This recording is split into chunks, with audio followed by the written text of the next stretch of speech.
Vítam vás pri 6. dieli rubriky Hlas fanúšika. Je tu so mnou Mirec. Čauko. Ahojte, zdravím Vilko, ďakujem. To znamená, že sa ideme baviť opäť o Chelsea.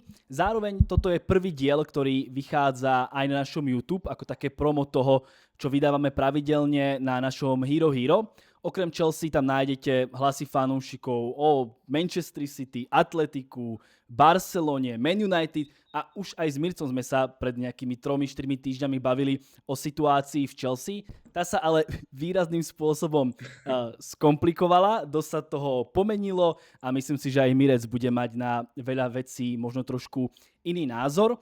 Ak sa pozrieme na Chelsea očami od 26. kola, horším tímom je už iba Tottenham, takže druhá najhoršia je Chelsea. Čím si to vysvetľuješ? Nie takto zostrá, tak akože ďalšia vec, v ktorej nie sme prví, ale to je aspoň to pozitívum, že Tottenham je v tomto lepší. Ale tak čo povedať, asi to rozpoloženie toho kádra, to ako je ten tím, rozumej od hlavy po pety, respektíve od vedenia až po hráčov toxický, lebo myslím si, že aj ty, Vilko, ako kvázi nezainteresovaný fanúšik cíti, že z Chelsea ide fakt taká tá toxicita, že normálne ja keď si predstavím ten káder, tak ja mám husiu kožu z toho. A keď si s tým spojíš mladého, nerozvážneho trénera, ktorý je kvázi pod tlakom vedenia, je ich bábkou nevyvinutých hráčov, ktorí nedokážu podávať konzistentné výkony, plus ten tlak z médií na klub ako samotný, či tlak na to, aby sme získali nejakú trofej, alebo sa kvalifikovali do Ligy majstrov, tak to celkovo tej toxickej atmosfére neprispieva, plus do toho ti benzín do ohňa hádžu hráči ako Kukureja či Enzo a podobne, takže je to jeden obrovský cirkus. Aj napriek tomu, ale tak si trošku rýpnem, sa stále nazývate majstrami sveta. Máte samozrejme na to akože nejaké právo, pretože ste vyhrali tie majstrovstvá sveta klubov, ale že nie je to už také trošku, že na hrane toho takého cringe pohára, že keď si dáme do pomeru s tým, že ako sa vám aktuálne darí? Tak vieš čo, tak raz si hore, raz si dole, ale u nás to platí, že ešte 3,5 rokov budeme majstri sveta. Ale nie, jasné, je to také, že doslova taký kontext už asi toho, že topiaci sa aj slamky chytá. Bohužiaľ, majstrovstvá sveta klubov sú našou takú pomyselnou slamkou.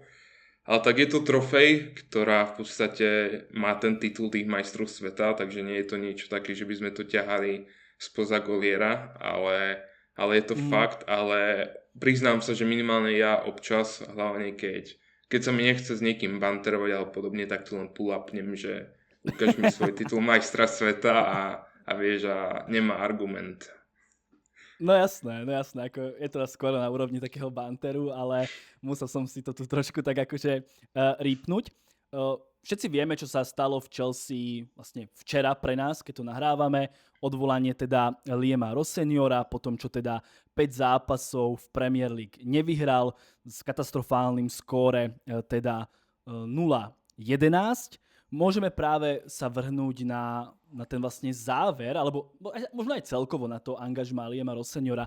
Mirec, ja o tebe viem, že ty si vlastne nebol nikdy fanúšikom Enza Maresku.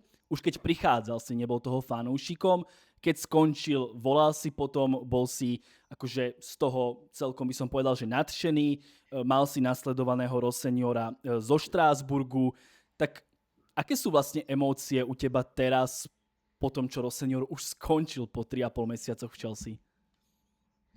Tak, nečakal som, že to bude takéto rýchle, ten jeho koniec, ešte keď v poslednom podcaste som spomínal, že si myslím, že dokoučuje sezónu skrz to, že si ho vedenie dosadilo ako tú bábku. Ale k tomu Mareskovi ja som v podstate s mojimi výrokmi šiel do toho, že ak akýkoľvek manažér po ňom bude horší, prípadne jeho angažma bude kratšie, tak si ten trpký pohár vypijem až do dna. Ja samozrejme si stojím za tým svojím názorom. Bohužiaľ sú manažéri, ku ktorým mám určité sympatie, či oprávnené, či neoprávnené. Možno som na Maresku bol príliš prísny, ale ja si stále stojím za to, že to nebol manažér hodný Chelsea. To nemení nič na tom, že ja mu ďakujem za prácu, čo odviedol. taktiež mu kvitujem tie trofeje, čo vyhral. A dostal nás vlastne aj do Ligy majstrov, plus fakt aj tým, že ako fanklub chodíme pravidelne na zápasy, tak sme pod ním zažili fakt, že fantastické otočky, takže toto všetko na jeho triko kvitujem. Má určite svetlé momenty, ale u mňa stále, keď sa tak retrospektívne pozriem, prevládajú tie negatívnejšie emócie, lebo ja som z neho, ani by som nepovedal, že ten odchod som nejak oslavoval, lebo ja som kvázi nejak tušil, Nemal že... k nemu vzťah? Tak, áno, nemal som k nemu ani vzťah, takže to bolo také, že mi to kvázi bolo jedno. Nepovedal by som, že by som sa vyslovene tešil, ale bolo mi to kvázi jedno, lebo ja som už zvyknutý na to, že tí manažéri u nás nemôžu nejak budovať koncepčne dlhšie tú robotu, ktorú chcú, teda nejaké 2, 3 či dlhšie rokov. Takže tým, že som k nemu nemal sympatie, som celkom uvítal, respektíve bolo mi jedno, že odišiel. A Rossenior, úprimne fascinovalo ma to, že vedenie si ho vybralo v tomto príklade, že samého, kvázi on už bol súčasť tej našej pobočky, respektíve Štrásburgu, a sme si ho len z jedného bodu dosadili do bodu B, takže som mu trošku veril skrz to, že on už je plus minus tým vedením nejakým spôsobom vžitý, že dobre, OK, bral som to, že asi si nechá skákať po hlave, bude prikyvovať na tamto a hento a tamto, že bude trošku obmedzený, ale čo ma prekvapilo, že ho fakt po relatívne krátkej dobe vyrazili, zaslúžene podotknem, lebo tie výsledky boli fakt, že katastrofálne, predvedená hra ešte horšia, dovolím si povedať, že ešte horšia ako pod Grahamom Potterom, ale mňa prekvapilo to, že ho fakt takto skoro vyhodili po tom, čo vyslovene on bol tou bábkou, na všetko hovoril áno, bol nejak aj zdržanlivý voči médiám, tak teraz mi ide v hlave iba jedna otázka, že akého trénera tam to vedenie chce, keď nie sú spokojní ani s tým, čo oni vlastne požadujú s tým jestmenom. Že keď sa pozrieme aj na ten shortlist, Maresca, OK, on na začiatku taktiež bol kvázi ten jesmen, ale to sme rozberali aj minule. Vyhral nejaké trofeje, narastlo mu ego, OK, chápem, zaslúženie, lebo tak vyhral tie trofeje. Rossenior nemal to ego mať z čoho, keďže nič v podstate neukázal, ale fakt mám v hlave jednu otázku. Kto iný, keď im nevyhovoval ani ich kvázi vytipovaný manažér? Ako, hej, 6,5-ročný kontrakt po 3,5 mesiaci ukončený. Idú tam tie reči, že teda koľko mu bolo vyplatené, či 4 milióny, či 10 miliónov, či 12 miliónov. Hej, ako dobre si to poistili tou nejakou break klauzulou, že mu nemuseli vyplácať celý kontrakt, ktorý mal hodnotu teda 24-25 miliónov, ale aj tak, že ako to pôsobí, že odvoláš toho Maresku, s ktorým sa nepohodneš, privezieš si svojho manažéra zo svojich štruktúr, 3,5 mesiaca, 6,5-ročný kontrakt, dovidenia. To je, ja tomu nerozumiem, priznám sa. A tým netvrdím, že Rossenior mal dobré výsledky. Ale, no presne. Že ani jeho nepodržia, vieš, že ani svojho nepodržia, to je neuveriteľné. Ale ešte chcem, Mirec, ísť k tomu, že ty si akože, viem, že o tebe, že ty vlastne sleduješ aj tak Champ, zaujíma sa o neho, vyťahol si, keď sme spolu debatovali, tú jeho prácu v Halle, v Štrásburgu, že je pre teba Rossenior takým tým akože osobným sklamaním? Alebo si myslíš, že ak by teda dostal ten čas, že by to bolo lepšie a podobne? Akože stále to má tie dve roviny. My sme v podstate videli tú jeho obmedzenú stránku tých trenerských právomocí, si ja osobne myslím, lebo by ma fakt zaujímalo vidieť, v Chelsea už to neuvidíme, ale teším sa úprimne na jeho ďalšie angažmá. Verím, že nejaké ďalšie angažma dostane, lebo v tomto takisto ako Maresca, takisto ako Pochettino a podobne aj teraz Rossenior, je mi strašne ľúto ako osobnostne tých manažerov, že išli do tejto mláky, do tohto klubu s tým, že fakt si môžu takto svoje trenérske renome poškodiť, že už pravdepodobne možno Maresca bude výnimka s tým, že ako teraz vychádza na vonok to vedenie, že si získa to angažmá aj v tom City, ale vrátim sa späť k tomu, že verím, že Rossinior dostane nejaké angažmá, kde bude môcť ukázať to, čo on v skutočnosti vie, pretože on fakt tým futbalom žije, on podľa mňa je fakt do toho ponorený, fakt, že tak, že až fanaticky. Boli briefy, že on ako malý chalán, jeho otec bol tréner, to som si dosť tiež študoval, a že on normálne na hodine telesnej výchovy, keď s chalanmi hral na ihrisku futbal ako 8-9 ročný, že on už tam sa snažil zaviesť nejaké také tie taktické prvky, ktoré odpozoroval z tréningov vlastne svojho otca v tak mladom veku. Takže ja si myslím, že on je dobrý manažér. Bohužiaľ sme to v Chelsea nevideli. Môže to byť zapričinené aj tým, že Štrasburg a Chelsea je obrovský skok, predsa aj ten mediálny tlak, lebo to sa nedá porovnať s tým, že si niekde v hale, si niekde v Štrasburgu. Tie médiá ťa proste majú na saláme, slušne povedané. Ale keď si v Chelsea, tak idú pod tebe ako po nejakej veľkej rybe, že tým dáš tú návnadu a oni sa do teba zakúsnú pri prvej možnej príležitosti. Takže ja to neberiem ako sklamanie, len ma to mrzí skrz to, že asi nedostal totálne tú voľnú ruku minimálne čo ma prekvapilo, že sme nevideli skoro žiadne tie aspekty, ani rozostavenie, ani podobne, okrem toho posledného zápasu, toho, o čo sa snažil hrať v Štrásburgu. Že tam je asi viditeľné vidieť, že nad ním niekto so vstýčeným prstom stál.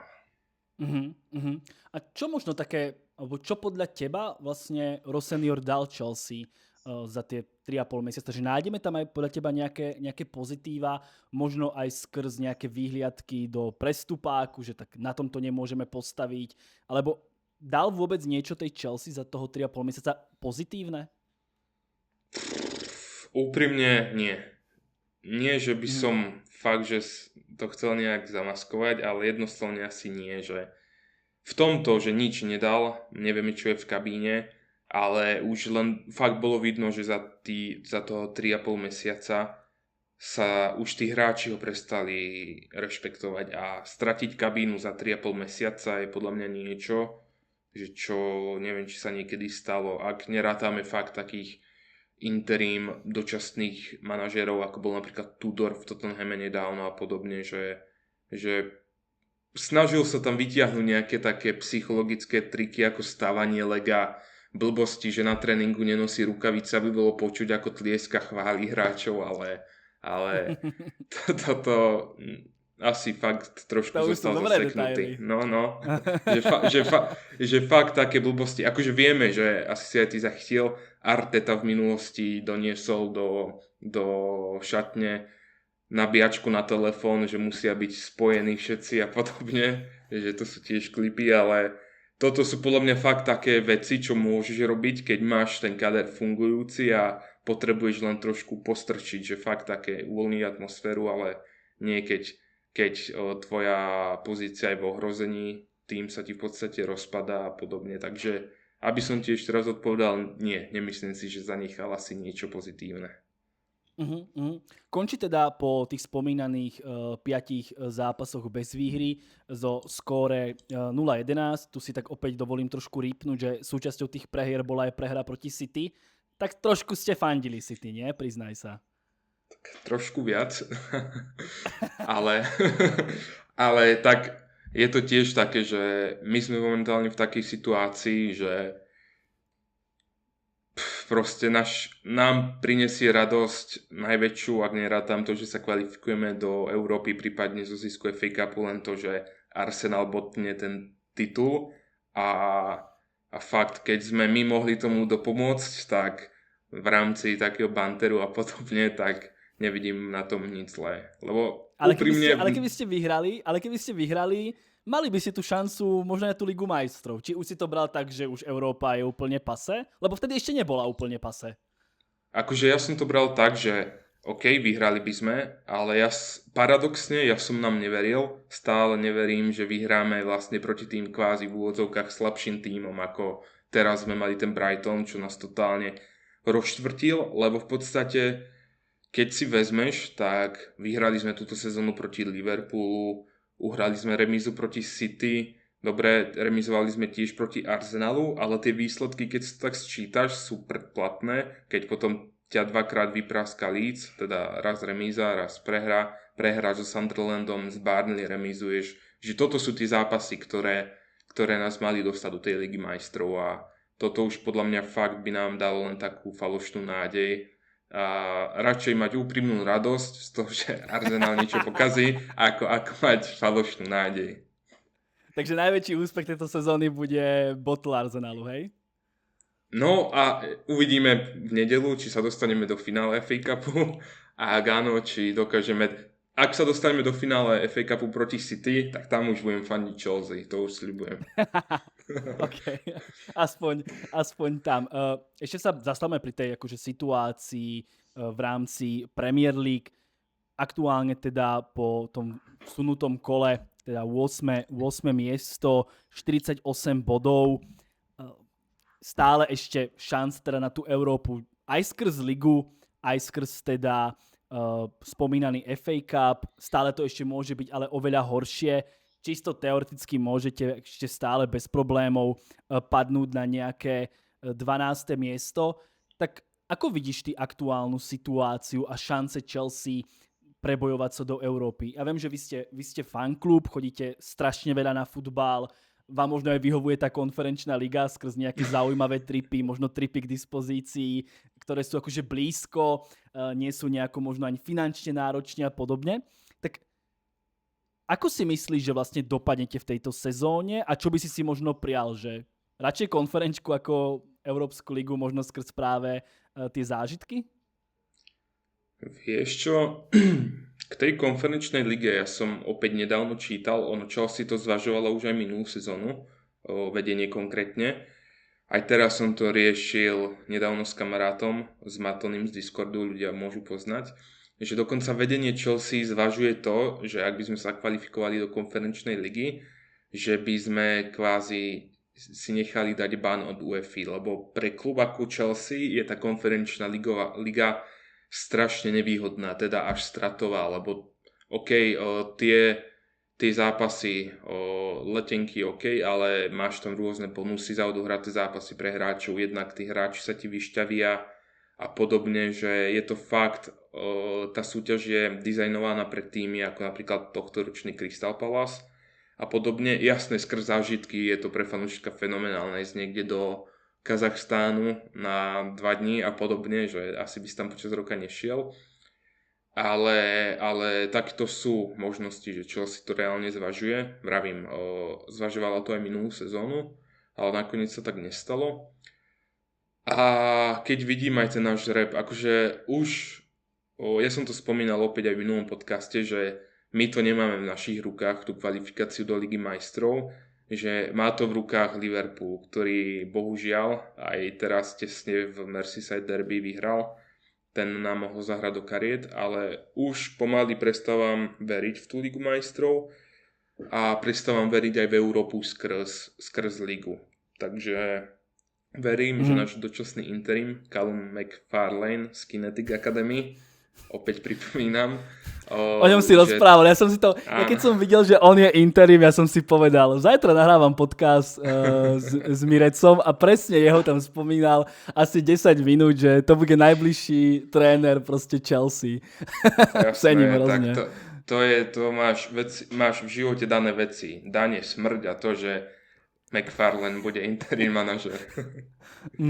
Ale akože má pred sebou stále, dá sa povedať, akože veľkú úlohu, pretože áno, konferenčná liga, však všetci poznáme takú tú grafiku, to na nás vyskakovala, keď bol Slovan v Lige majstrov, že Slovan s 8 prehrami v ligovej fáze zarobil viacej peňazí ako Chelsea, ktorá tú konferenčnú ligu vyhrala.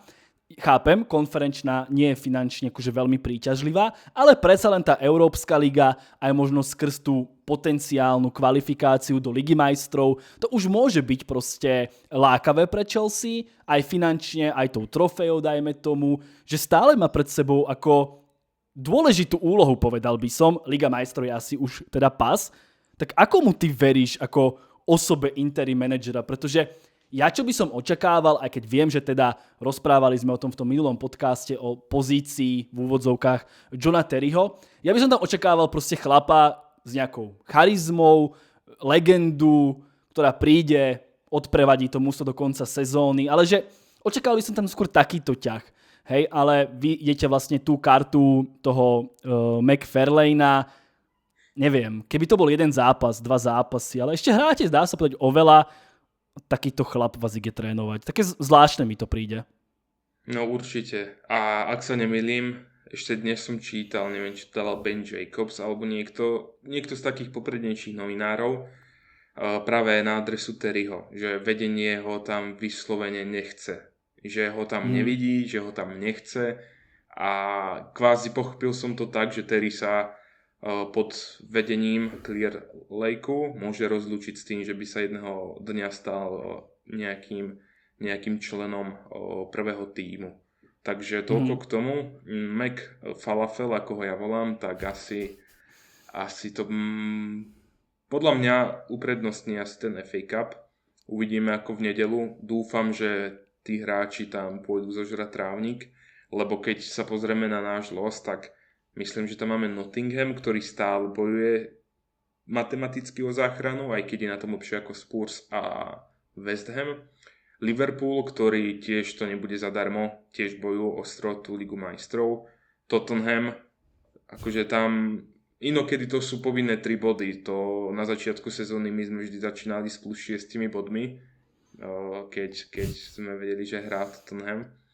Ale tiež bojujú o záchranu, takže to nebude nič jednoduché. A Sunderland, posledný domáci zápas na ich domácom štadióne, takže tam vôbec nevidím šancu na body. Takže jedine ten FA Cup, no. A vidím to tak, že Chelsea sa bude fokusovať na tú Európsku ligu budúcu sezónu, lebo ešte čo mi môže trošku tak dodať štipku nádeje, tak je to, že City sa bude ešte snažiť teda ukoristiť, už udržať ten titul vo svojich rukách, keďže finále je vlastne predposledným, v podstate v predposlednom kole Premier League, takže dúfam, že City by to trošku mohlo vypustiť a skrz to jedine vidím naše šance do tej Európy, lebo úprimne na rovinu ti poviem, cez ligu budeme vážne radi, ak neskončíme v tej bottom half, v tej dolnej polovici.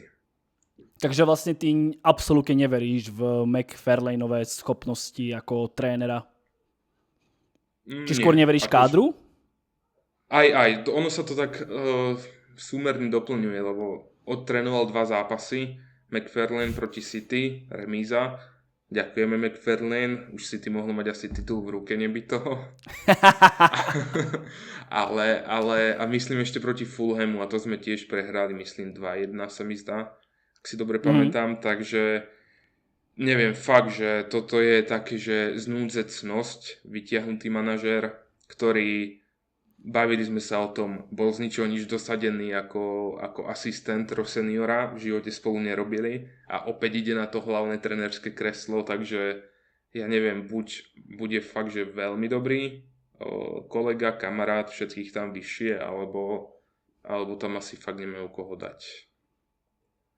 Čo mi príde s počtom legend, a s počtom ľudí, ktorí, ja neviem, majú nejaký vzťah k Chelsea, ako také veľmi, veľmi zvláštne, že vravím, ten Terry sa tam automaticky ponúka, ako proste len, tak má týpek charizmu, dosadíme ho tam, však bude tu 5 zápasov, 6 zápasov, horšie to byť asi nemôže. No, žiaľ, teda nestalo sa a uvidíme, ako sa Chelsea bude teda dariť. Tak ešte ak ti môžem, iba tak, že jasné. K tomu, že ak by tam prišiel ten typ, napríklad ako Terry, tak predsa podľa mňa aj tí hráči v tom kádri by to inak vnímali, že majú už tam nejakú tú autoritu a nemyslím si, že by si pod takou autoritou, ktorá je roky spojená s takým klubom, za ktorý hrajú, dovolili mať napríklad niečo na saláme, alebo nedokážem si povedať, že by pod nejakým autoritným menom si dovolili hráči ako Enzo vypovedať v takom rozhovore, že chce ísť niekde do Realu Madrid a podobne. Kukurea líkovať zostavy Barberovi. Podobne, aj to. Za prvé nechápem, na čo tomu Barberovi chodí. A asi fakt iba na tie zostavy. ale to je fakt jedno s druhým poprepájané, že... Iba končeky odstrihať, ženy by vedeli. Tak. Každopádne, ty si už tak začal v tom úvode, že je to taký mix, že tréner, hráči, vedenie a tak. Ja si myslím, že kapitola Raz seniora môže byť aj z našej strany nejako uzavretá. Sám si povedal, že tam toho veľa vlastne nie je ani na riešenie. Ale keď pôjdeme na tú kapitolu hráčov, tak Enzo, Kukureja, už sme to nejako spolu rozoberali, teraz tu je nový Kukureja, potom tam máme všetky tie bulvárne veci o Garnáčovi napríklad. Tak aký faktor v tom vlastne zohrávajú hráči, jednak kvalita kádra a jednak tá situácia v kabíne, že myslíš si, že tí hráči chcú, neviem, že lívnuť Chelsea, alebo neverili iba Rosseniorovi, že podiel teda hráči majú, ale že v čom konkrétne? Že je to ich nekvalitou, s tým, ako stáli za manažérom, alebo čím proste? Akože ono tiež kombinácia, to v podstate sa jedno s druhým nevylučuje, ale títo hráči ako Kukureja, Fernández a podobne, to sú fakt, že tí hráči, ktorí vyslovene asi žili a dýchali na tom ihrisku za toho Maresku. Preto hovorím, že vyhodiť ho, respektíve nechať ho odísť v tomto období bola fakt, že chyba. A ja to hovorím ako človek, ktorý k nemu nemal nejaké sympatie, pretože keď máš na toho trénera napojených hráčov, ktorí fakt za neho nechajú všetko a vyhodíš im ho, tak tí hráči nemôžeš očakávať, že pôjdu na druhý deň bez povšimnutia a budú makať. Sú to jasné profesionálni hráči, mali by to hodiť za hlavu, mali by v tomto byť ticho a makať, ale tiež to sú ľudia. Ale aby som nebol len pri Enzovi a Kukurejovi, tam je XY hráčov, nekonzistentných hráčov, ktorí do klubu nemali ani skrz kvalitu, ani prísť a podobne, lebo keď si napríklad, dám ti takú kvízovú otázku, Vidlko, koľko si myslíš, že má Delap od začiatku sezóny gólov? Ako, o jednom viem, že dal. to je také celkom, by som povedal, ikonické. Tak poviem, že 2. Dobre, a ten jeden vieš, proti komu dal? No jeden dal Barcelone, nie? Áno, a to je vlastne jediný gól, čo dal. Takže iba jeden dal, hej? Teda nie, teda dva teda, hej. Jeden som trafil. V Barcelone. Áno, dobre, správne. A ešte, aby som ho neukratil, tak tam má ešte jedno Ačko vlastne. Wow, to je super. Potom určite tam má ešte 1-2 Ačka proti nejakým Wrexhamom, Port Vale a podobne, ale tak to nerátam. Ale bavíme sa o tom, že tvoj backup útočník, ktorý ti má zastúpiť najlepšieho teraz hrajúceho hráča v týme, ktorým je João Pedro, sa ti zraní, má tam Liam Delap, ktorý dal 1 gól v Barcelone. Pozdravujeme chalanov z Discordu Barcelončanov 3-0 stále aj v tejto sezóne a potom už ani neviem proti komu to dával v lige, ale to je proste fakt málo a pritom ja pred sezónou som chcel Delapa, pretože za 30 miliónov to, čo predvádzal v Ipswichi, máš anglického reprezentanta mladého, perspektívneho, tak kto by ho nechcel? Myslím, že aj vy ste ho do United chceli. Určite, 100%. Ale je to obrovské sklamanie. A môžem pokračovať. Garnacho, to akože tiež, to je škoda slov, to ja nechápem. A ako ty vnímaš vlastne všetky tie také, lebo výkonnosť to vidíme akože pravidelne na trávniku, videli sme to v zápase proti Manchester United, to sme sledovali všetci fanúšikovia Manchester United, čo tam predviedol.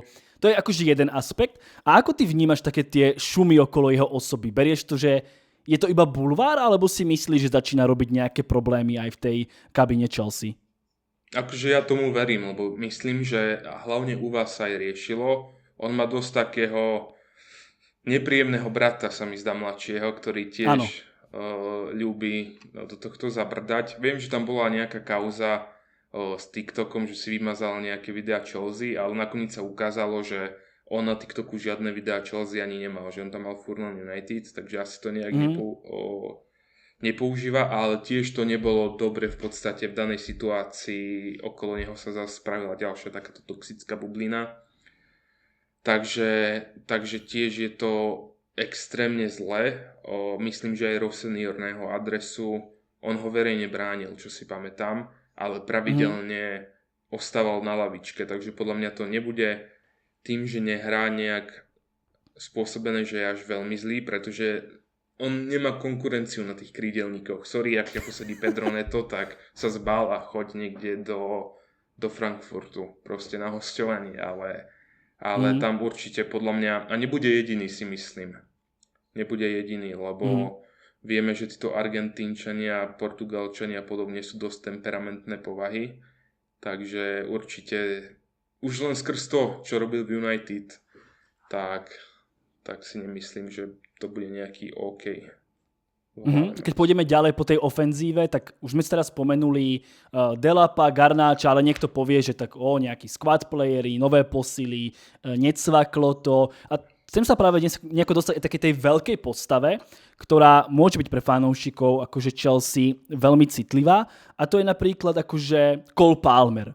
Všetci si pamätáme na tú jeho prvú sezónu, úplne mi zavrel ústa, fantastický. Ale ako sa na neho ty pozeráš vlastne posledný, možno práve rok a pol? Že to je dosť veľká bieda z jeho strany, nie? Je určite. Akože ja ho nejdem ospravedlňovať, ale stále vieme, že tam má nejaké pretrvajúce problémy z minulej sezóny vlastne. Ale OK, to je jedna vec, ale keď hrá, tak vidno, že hrá s nechuťou. Respektíve fakt je na ňom viditeľné, ako je frustrovaný. Určite tomu jeho výkonom nepomáha ani atmosféra v klube. Potom vieme, že tam boli nejaké šumy, že do Manchester United a podobne, čo našťastie verejne poprel. Ale on, neviem, či to je nejaký šok z toho, ako rýchlo sa dostal do prvého tímu, ako zažil ten obrovský prvotný boom, či to dokázal usať v hlave, nejak si to uvedomiť, lebo že vieme, aj tá druhá sezóna bola dobrá od neho, ale už potom to ide vlastne dole vodou. Ja, čo si od neho pamätám fakt, že posledný dobrý zápas, že naozaj dobrý zápas, tak je v lete proti Parížu, kedy sme sa stali vlastne majstrami sveta. ale okrem toho fakt, je pravda, že bol veľakrát zranený, tým pádom toho veľa ani neodohral. V lige má, myslím, niečo, že nejakých 9 gólov sa mi zdá. OK, povieš si, že to není najhoršie, ale herne je to oveľa horšie, než má tie štatistiky. Takže úprimne fakt ma zaujíma, čo je s ním, pretože určite nie je v hernej pohode a vidno to na ňom, lebo je to fakt, že ak si postavíš Palmera z predminulej sezóny a teraz, tak ti nájdem nie, že 2 rozdiely, nájdem ti 100 rozdielov, to je úplne iný hráč. Myslíš, že je to hráč, na ktorom to ešte môže Chelsea vlastne postaviť? Že dávaš mu ešte tú jednu sezónu? Alebo kľudne, teda ak pôjdeme tak bulvárnejšie, ak by prišla tá ponuka, tak by ho podľa teba Chelsea mala aj streliť za nejaké dobré prachy?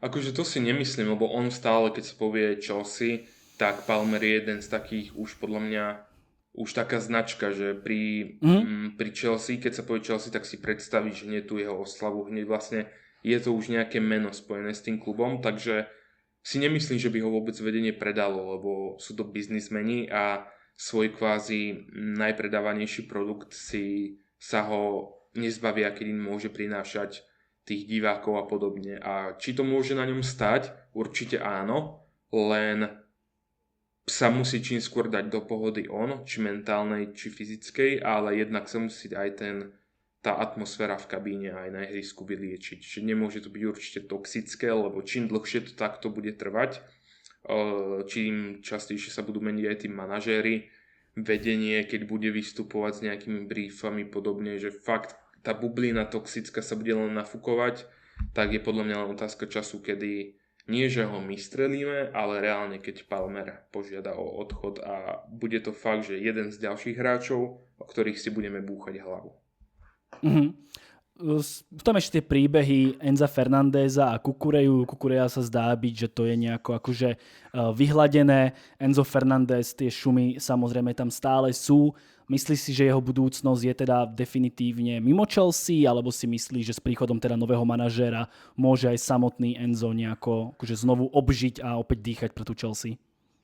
Hneď k tomuto dodám tesne predtým, než sme začali nahrávať. vyšlo, neviem, či si zachytil tú správu, že o Fernandeza, o Enza má vlastne záujem Manchester City, The Athletic. To vlastne zverejnil. OK, to som vôbec nezachytil. Takže to bola fakt, že pár minútiek pred tým, než sme spustili nahrávanie. Ale takže uvidíme. Podľa mňa Enzo sa prestupu brániť nebude. Má toho určite aj on dosť, aj Kukurea, pretože videli sme po full time proti Brightonu, ako tam len stáli, pozerali sa na FA fanúšikov a hlavne na Enzovi bolo vidieť, ako dlho kýval hlavou a pozeral sa na banner, ktorý vlastne bol, že blue call out a podobne, že vlastne protest proti vedeniu. Takže určite podľa mňa, ak príde pre neho nejaká atraktívna ponuka, tak podľa mňa on nebude z tých hráčov, ktorí by chceli zostať. A je to jeden z najlepšie platených hráčov v klube. A čo mne osobne na Enzovi vadí, tak ja som si všimol už dlhšie, že kvázi pod každým trénerom on vyzerá inak. A neviem si to nejak spojiť, že či je to problém toho systému, alebo či má Enzo vlastne problém sa prispôsobiť nejakému inému systému, pretože žiadna vlastne sezóna pod nejakým manažérom nebola tak konzistentná, ako hrá Enzo v reprezentácii.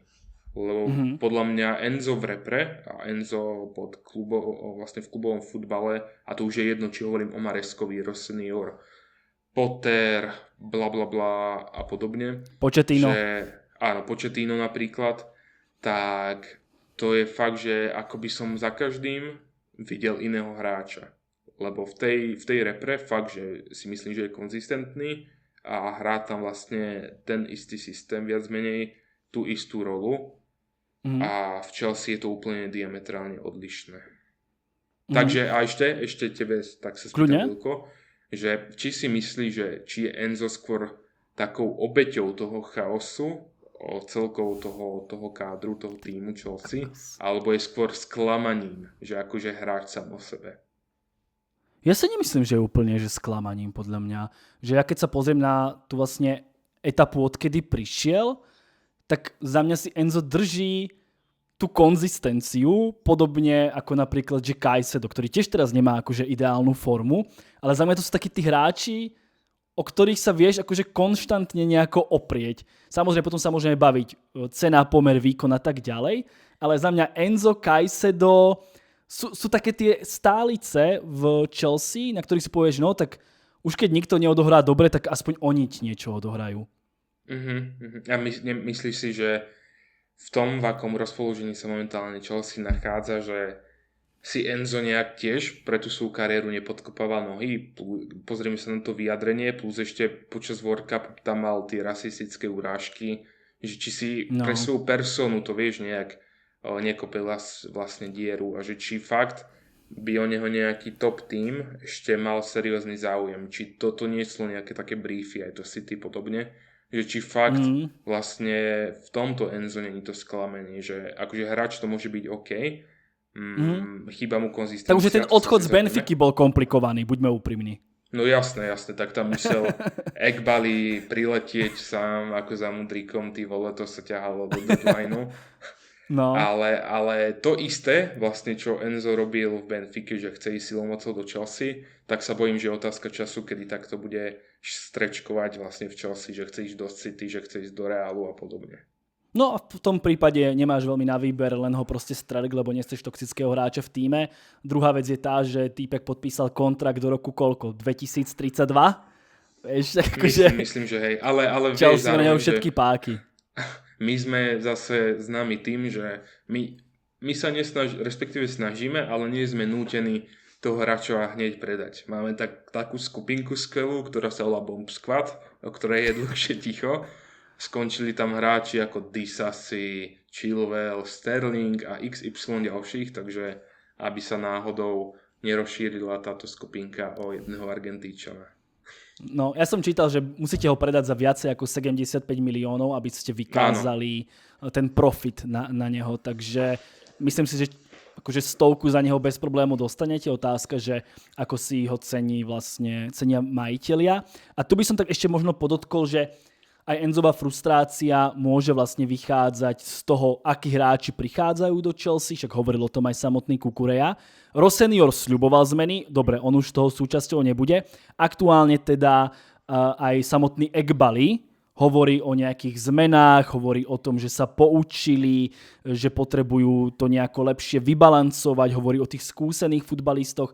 Tak nemyslí si, že toto môže byť nejaký akože argument, ktorý keď bude podporený aj tými reálnymi činmi, že prídu tí skúsení hráči nejako napomôcť k tomu, aby Enzo Kukureja tomu dali ešte šancu? Lebo fakt, ak prídu tí skúsení borci, tak ten tým nemusí byť až taký zlý a môže dosiahnuť aj v ďalšej sezóne nejaký akože úspech. Tak myslíš si, že jednak hovorí Eghbali pravdu a myslíš si, že to môže byť nejako zásadné pri udržaní teda Enza Fernandeza? Zásadné to môže byť, ale s tou pravdou je to extrémne ťažké, lebo zaujímavé, že takéto briefy a vyjadrenia prichádzajú v tom období, kedy je na nich mediálne vyvíjaný tlak, čo sa nedarí, treba to nejak protesty pred štadiónom. Protesty, presne tak. A zhodou okolností toto začalo vychádzať už v tom období, ako sa oznámil veľký protest s fanúšikmi Štrasburgu a Chelsea pred zápasom proti United. Takže to mi tak trošku nesedí, ale súhlasím aj to s tebou, že ten tým není nejak stratený, že tam fakt stačí, podľa mňa nemusí ani veľa, stačia 3-4 nejakí skúsení borci, najlepšie overení ligou, a zbaviť sa nejakých 5-6 hráčov, čo tam nemajú čo robiť, čo vlastne vykazujú možno nejakú toxickú atmosféru, čo len zaberajú nejaké miesto mladým prospektom z akadémie a podobne, že fakt to podľa mňa stačí len takto obmeniť. Nemusia byť žiadne drastické nákupy, že príde nejakých zas 20 hráčov plus 10 17-ročných borcov, že niekedy je menej viac. A toto je ten prípad, že fakt ti tam stačia tí 3-4 hráči. Na stopera napríklad ja by som bral buď Murila alebo Fanhekeho, dopredu nejaké krídlo a asi nejaký back určite naľavo, lebo čo vykazuje aj posledné zápasy, tak jediná alternatíva za Kukureju je Hato. Ale Hato, akože klobúk dole, ten teraz posledné zápasy nastupoval na pozícii stopera, čo vieme, že je jeho primárna pozícia, a dostali sme Kefu aj od toho Brightonu 3-0, ale Hato bol fakt aj so Sanchezom jeden z jediných hráčov, ktorí fakt, že hrali dobre, a Hato ukazuje fakt, že na to, aký je mladý, tak to fakt môže byť, že seriózny hráč, že nám v ňom rastie možno fakt, že nejaký stavebný kameň. Nehovorím, že túto sezónu, ani že budúcu, ale fakt v ňom vidím po posledných zápasoch obrovský potenciál. Takže ja verím, že príde nejaká kvalita, ktorou to môžu nejak... Takže veríš Eghbaliho slovám? Skôr chcem veriť. Chcem. Tak, lebo vieme, že už aj minule sme spomínali, že už tam sú nejakí nakúpení borci, čo len prídu. Takže tiež už sa bojím, že nepríde nejaké to seriózne krídlo, aj keď sa hovorí, že by mal teda Garnacho odísť. Príde tam už aj Kvenda, takže tým pádom to je kvázi náhrada, a ešte jedno miesto by mohlo byť pre nejakého skúseného krídelníka, ale je to ťažko. Je to fakt, že náročné, lebo už toľkokrát, čo sme boli mediálne oklamaní týmto vedením a podobne. Najnovšie sú inak aj briefy, že nového trénera už nebudú vyberať športoví riaditelia, ale mali by ho vyberať priamo vedenie, ktorí chcú nejaké Premier League proven vlastne meno. Takže aj na to tam práve smerujeme. Také 3 mená, ktoré sa asi najčastejšie spájajú, tak je Fabregas, Iraola a Filipe Luis, ktorý už dokonca aj jednal z Blue Company, vtedy keď ho vlastne vyhodili z toho Flamenga aj kvôli tomu, lebo jednal o tom príchode do Štrásburgu. To sú také 3 mená, ktoré sa objavujú. Samozrejme platí, že idú tie briefy o tom, že teda má to byť Premier League manažer so skúsenosťami, tým pádom by sme Fabregasa s Luisom mohli nejako asi škrtnúť. ale zároveň tam môžeme pridať mená ako napríklad Marco Silva alebo Glasner. To sú také tie tri, ktoré sa najčastejšie teda spomínajú. Budúcnosť majú samozrejme otáznu aj ľudia ako napríklad Eddie Howe, ale to si asi len ťažko vieme predstaviť, že by mohla byť téma pre Chelsea. Tvoj nejaký vysnívaný tréner alebo ten, ktorý si myslí, že by dokázal tu Chelsea nejako opäť vrátiť na tie popredné priečky do Ligy majstrov a získať aj nejakú trofej? Ešte ti hodím jedno meno, ktoré sa začalo skloňovať, a to je Edin Terzic, bývalý manažer Dortmundu. A dostali do finále Ligy majstrov, čo? Skvelé. No jasné. A podľa mňa to môže lákať vedenie skrz to, že má skúsenosť s tými mladými hráčmi. Takže to ma tak zarazilo. Ale späť k tomu, že koho ja mám asi favorita. A z tých všetkých asi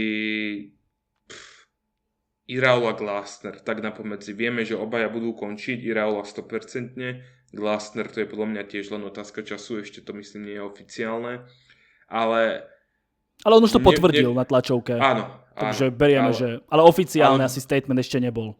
Ale tak vieme, že napríklad v Bournemouthe už oznámili o Marka Roseho, že tam je to fakt, že už 100%. Ale ani jeden z nich není taký, že by som bol z nich odvarený.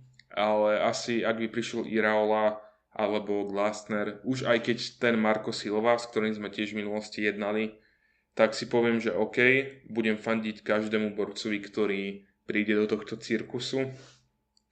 A ak vôbec niekto z týchto trénerov príde, tak ma poteší to, že majú už z toho Premier League nejakú väčšiu skúsenosť a na tie kluby, ktoré trénovali, odviedli fakt, že fantastickú prácu.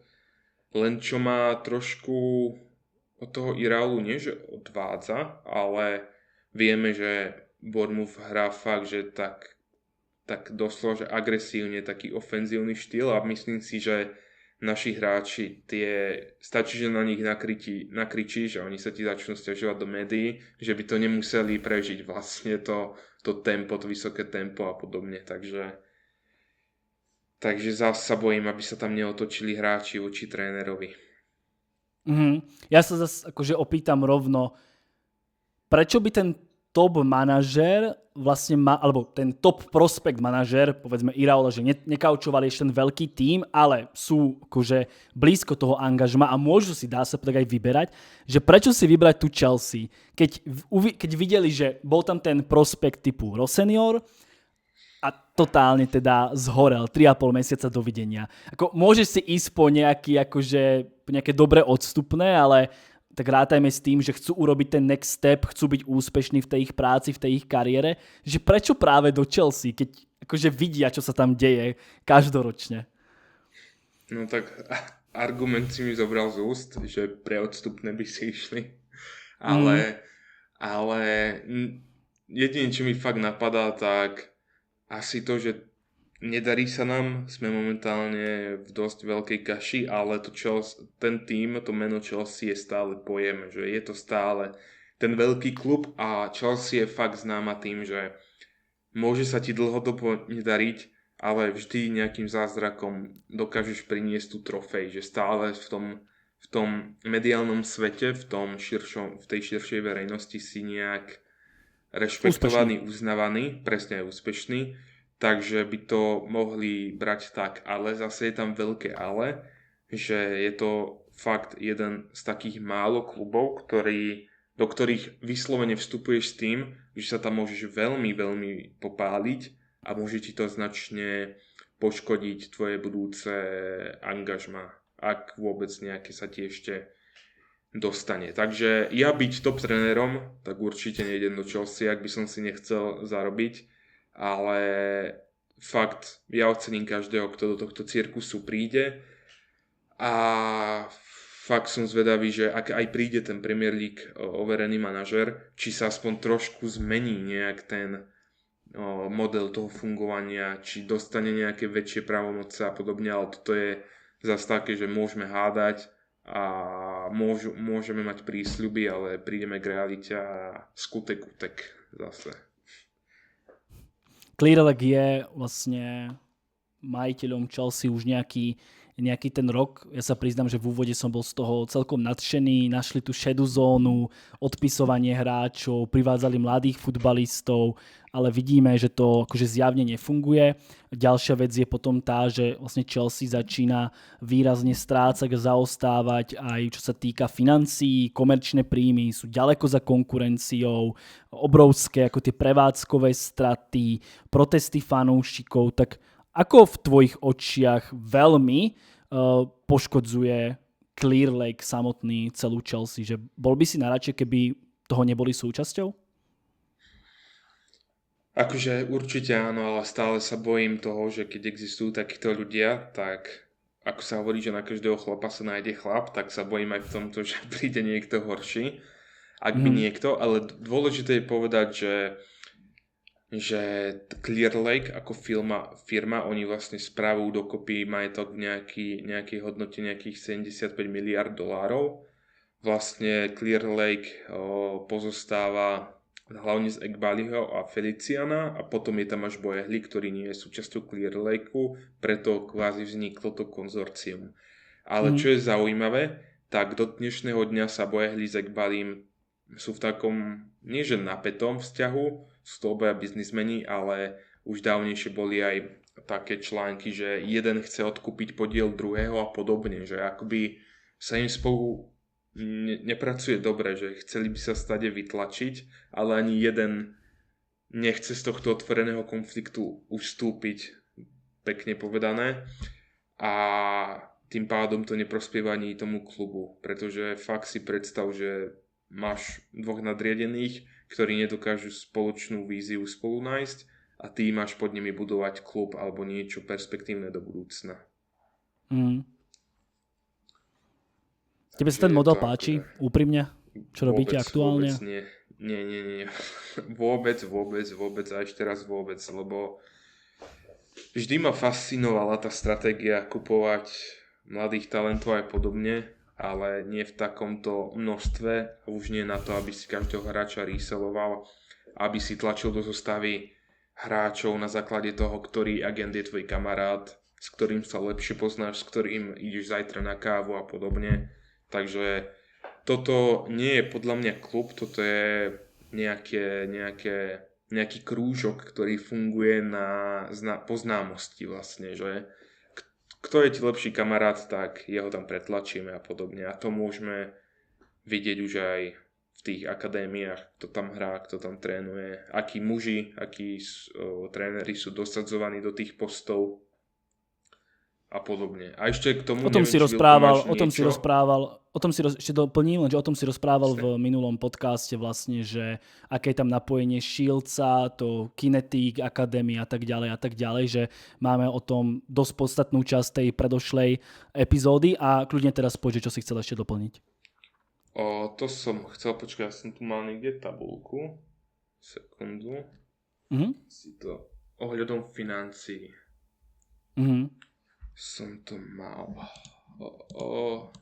No, takže bolo to vlastne tak, že čo sa týka financií, tak minulú vlastne odkedy Clear Lake a vlastne Boehly kúpili Chelsea, tak stratili v podstate, respektíve aj minulý 1,7 miliardy libier. A vlastne to do dnešného dňa vychádza, že každý týždeň v podstate míňali, alebo respektíve stále míňajú o 10 miliónov viac, ako zarobili. 4 roky bez zastavenia. Že non-stop 4 roky, každý jeden týždeň míňaš o 10 miliónov viac, ako sme zarobili. A tým pádom sme len za minulú sezónu boli v strate, myslím, 262 miliónov. A len samotné výplaty hráčov a realizačného tímu a trénerov boli 359 miliónov. A to len také porovnanie, to je vlastne viacej, než väčšina klubov na svete zarobí. Vlastne, že nejaký taký poor profit. A aby sme sa vyhli nejakým sankciám a podobne, tak kvôli tomu sme museli predať vlastný ženský tím sebe samým. Potom sme tam predali tie hotely do druhej firmy, vlastne, čo vlastní Clear Lake a podobne, len vlastne medzi sebou si to predali. Takže takto Chelsea musí kľúčkovať a vlastne Chelsea funguje len na tom, pretože má viacej dlhov ako nejakého reálneho majetku a fungujeme skrz to, že tí majiteľia do toho pumpujú svoje vlastné zdroje a ako náhle prestanú, tak nastane obrovský problém. A problém určite bude aj absencia Ligy majstrov, kde proste očakávaš tak stabilne nejakých povedzme 100 miliónov eur a o to vlastne Chelsea taktiež príde, čo nás úplne posúva do takého záveru podcastu, keď sa pozrieme na káder Chelsea, vieme, on je obrovský, strašne veľa hráčov, je tam po hosťovaniach a podobne, ale keď sa pozrieme na ten aktuálny tím, tak o kom by si povedal, že bude možno strelený nie preto, že by nemal kvalitu, ale bude strelený preto, lebo je to pre Chelsea výhodné skrz finančnú fair play, respektíve financie ako samotné? No, časom si myslím, že určite Estevao, lebo akože chudák aj teraz, má opäť hamstring, čo ho vyradí, ak sa mu to potvrdí, až na 6 až 9 mesiacov. A keď pôjdeme do tohto prestupáku, tak toho najbližšieho, tak máš tam niekoho takého, že tak vedel by si predstaviť, že je súčasťou Chelsea, ale strelia ho, lebo akože peniaze sú určite dôležitejšie. áno, ale nemyslím si, že väčšinu hráčov strelia s nejakým profitom. Napríklad nemyslím si, že Garnacha predáme s nejakým profitom. Pretože on si myslím, že pôjde a sú tam určite nejakí mladí hráči, napríklad Mamadou Sarr mi napadne, ak sa ukáže, stále má len 20, prišiel kvázi len za 25 miliónov, je to mladý stoper, ak sa niekde vyhraje, kľudne môže ísť minimálne podľa mňa za 30, za 40, ale vyslovene tam nemáme teraz hráčov. Už sme čo prišli Chalobah a Achampong? Achampong, na neho som zabudol správne, to určite bude pur profit. Hovorí sa ako, že je nedotknutelný, nepredajný, ale príde prvá seriózna ponuka a čau. Takže určite áno. Chalobah tiež som tak na vážkach, lebo akože ja osobne s ním ako so squad playerom nemám problém. Hovorím XY krát, že nie je to hráč do základu, ale ako squad player je to super hráč. Ale tiež odchovanec. Myslím si, že keď bol na tom hosťovaní v Crystal Palace, tak sa mi zdá, že už aj oni o neho mali záujem, len bohužiaľ sa nám zranili všetci stopéry, tak si vedenie uvedomilo, že bude dobrý aj Chalobah, tak ho stiahli. Takže určite oni. A ešte tam je Šimeuka z akadémie, tiež perspektívny mladý útočník, ktorý ešte dostal šancu pár zápasov. Ale tiež si myslím, že ak by niekto prejavil záujem, tak pôjde. Bohužiaľ, naša chyba je to, že v posledné obdobie kupujeme hráčov už za príliš veľa peňazí a to vlastne extrémne komplikuje ten následný predaj za nejaký profit. To by sa mohlo týkať napríklad hráča ako Romeo Lavia, ten tiež stal akože obrovské peniaze a už ho nepredáš za veľký profit. Pozerám tu Garnacho, Fofana, taktiež skvelé meno, tiež ho nepredáš za nejaký veľký alebo žiadny profit. Mudryk, tak to vieme, to je kapitola sama o sebe, niektorí na neho už aj zabudli. Ďalej tu máme, koho tu ešte máme? Garnacha sme už spomínali, potom tu sú takí futbalisti, že tak Guju, tak ten nestal veľa. Andrej Santos, koľko stál? Andrej Santos, ten stal tiež akože relatívne málo peňazí, on by sa ponúkal. Mohol by, Ten asi aj pôjde.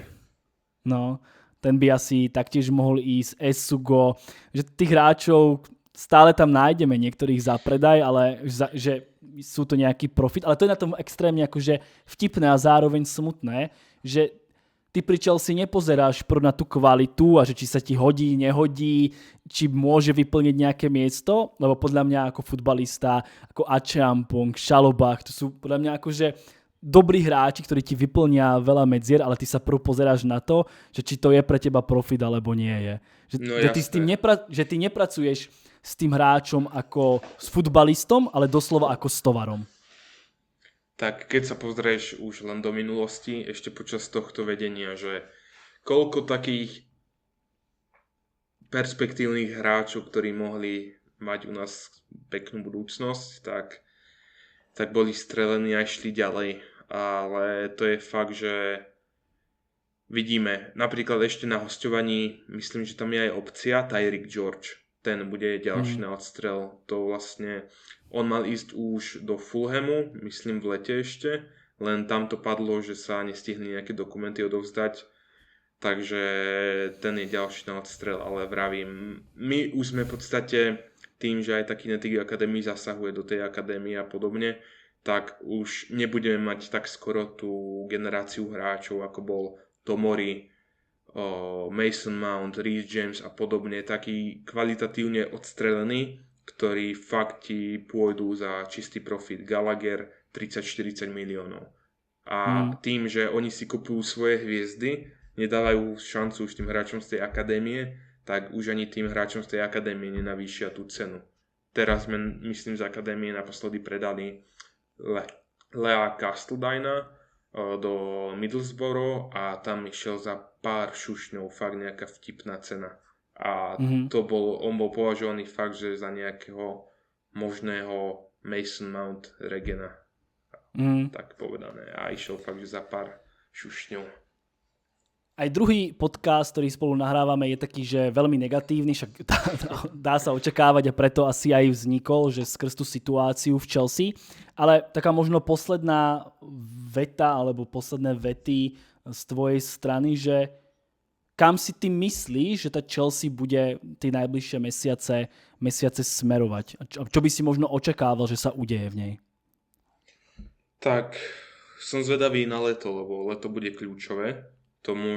Ja si dovolím potvrdiť, že leto, toto prestupové obdobie aj s tým, ktorý manažer príde, môže kľudne definovať budúcnosť Chelsea na, dajme tomu, znie to bláznivo, ale na ďalších 5 rokov. Lebo myslím si, že to bude asi také najdrastickejšie prestupové obdobie, odkedy prišiel Clear Lake, ak nerátám vlastne to prvé. Takže bude tam veľmi záležať, čo za hráčov príde, akí hráči odídu a hlavne ten tréner. Preto vlastne sme nebrali nikoho už túto sezónu, keďže nie je tajomstvo, že McFarlane povedie Chelsea až do konca sezóny. Nech má tým vlastne čas, teda vedenie čas si vytipovať toho pravého trénera, už asi 5. pod nimi. Ale uvidíme, no, takže chcem veľmi veriť, že to bude lepšie, ale múdrejší budeme až po lete. A vravím, fakt sa nebojím toho názoru, že toto leto môže definovať najbližších 5 rokov fungovania tohto klubu. Či športová stránka, či finančná a aj ako bude Chelsea vnímaná v tej mediálnej strane. Ja s tým samozrejme maximálne súhlasím. Ďakujem Mirecovi za veľmi obohacujúcu hodinku. Opäť to bolo také pesimistické, ale asi to najlepšie reflektuje tú celú situáciu v klube. Zároveň vám chcem ešte tak dodať na úplný záver, budete to mať samozrejme aj pripnuté v komentári, že Mirec je teda súčasťou oficiálneho slovenského, lomka československého, môžeme to takto povedať, fanklubu. Jasné. Pravidelne teda prispievajú na sociálne siete akože informáciami, sám ich odoberám, máte tam akože od každého novinára správu, čo sa aktuálne rieši a podobne, takže im tam určite hoďte odber a budete mať tie najzaujímavejšie správy, ktoré sa týkajú teda londýnskej Chelsea.